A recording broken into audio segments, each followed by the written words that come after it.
Hello Orchid friends, welcome back to my channel.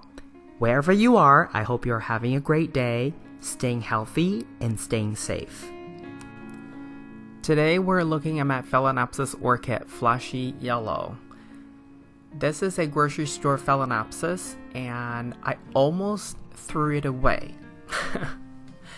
So when I first bought this orchid, I saw 2 orchids in one pot, so that's basically 2 for the price of 1, so I immediately put it into my shopping cart. No questions asked, right? Of course, I had to go for it. And this is actually the 3rd instance where I was able to find 2 orchids in one pot for the price of 1. I have the other 2 where the first one, the mother had already died off, and now the baby has grown to become mature enough to bloom.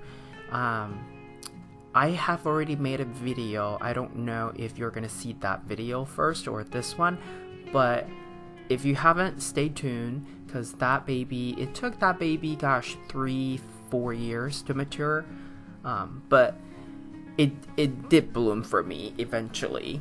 And the second one is also doing really great. Now this 3rd one, I almost threw it away because it had the most serious bud blast after I brought it home. It had never happened to any of my orchids like that. Seriously, the extent of the bud blast was like, I think, I can't remember exactly how many, but I remember seeing maybe like 1 or 2 bloom and then the rest of it blasted. I have to go back to my old videos and check and see exactly what happened. But anyway, that was the reason why I almost threw this orchid away. But then I guess my patience and persistence paid off, because at that time I was thinking, you know what, I'm just gonna give this orchid one more try, one more chance. And really, we all know orchid only blooms, most orchids only bloom once a year. So when you say give it another chance, it's really another time around. I'm so glad I waited, because this time around, this orchid did not have any bud blast, and both orchids, right, each one of them gave me 1 flower spike. Even though one flower spike is a lot longer than the other, but they both have a spike and at least 5 to 6 blooms. And I think the longer spike even had like 10 or 12, I can't remember. You can count it as we go along, but all in all, I really think that this orchid has that really quote-unquote auspicious color, right? The yellow and the red. It has a little of white in the center, which I also find adorable because, you know, it's just the overall color combination makes me feel like this orchid, you know, has that color combination that Chinese people love, right? The yellow, the red. It's not fragrant, but this time around, I noticed that this orchid is actually not difficult to take care of. Now, speaking of bud blast, there are a few reasons why an orchid may have bud blast. Typically, it's a fluctuation of, say, temperature. Number 2 is humidity. Number 3 sometimes is the overall health of the orchid, for example, root rot or pest infestation. And then number 4 really is something that's external, meaning the owner probably moves the orchid around too much. Orchids do thrive with neglect. And yes, we do have to sometimes move it around to give it water, to give it fertilizer, to clean the leaves, or just move things around just a little bit. But try to do that to a minimum when orchids are in buds, because after all, I mean, we grow orchids to want to see their bloom, and if they're about to bloom for you, try not to disturb it too much if you can help it. And here is a video clip to show you how the orchid looked like when it was in full bloom.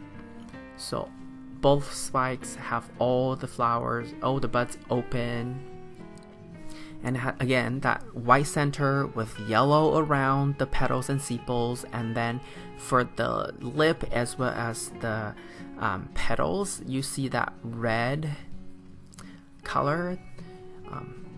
Quite interesting. This orchid's leaf has always been on the darker green side with a hint of like dark, like purple-ish green. It has never had that bright green color, but it doesn't bother me at all. This orchid is finally performing like it should, because I swear I almost threw this one away because I was thinking, gosh, if this is one of those really sensitive orchids, I'd much rather not have it at all. Now, in terms of care, this orchid is always receiving 1/4 cup of water for spring, summer, and autumn, and then in winter time. If the humidity is high or if the temperature is really low where water evaporation is just a lot slower, I would scale back the water amount to about 1/8 of a cup. This orchid currently is in a media mixture of manto clay and hydrocorn, and the ratio I use for this orchid is around 1:1. And you can see here lots of roots growing into the deep bottom of the cup, and some roots have already even come out of the drainage hole.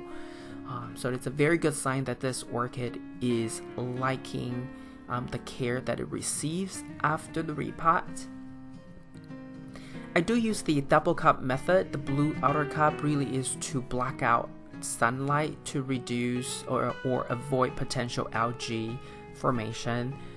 But the double cup also gives me the flexibility for when I want to convert this orchid back to or go between this traditional setup where drainage holes drains out water and semi-hydro, meaning I leave a little bit of water at the bottom of the outer cup, and then the water can then go into the inner cup through the drainage holes. So I can go between these two methods for this orchid through this double cup method, and it actually has worked really well for me for quite a few orchids, because sometimes you do need it. Sometimes the orchids do seem a little bit more thirsty, and sometimes you just need to give it more water, and that this gives me a big degree of flexibility.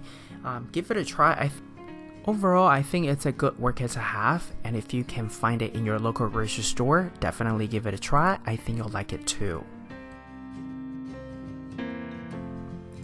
This is all I have for you today. If you like this video, please give it a thumbs up, and if you would like to get more orchid related videos from my channel, please subscribe and turn on the notification. I want to wish you happy growing, and I will talk to you in my next video. Ciao!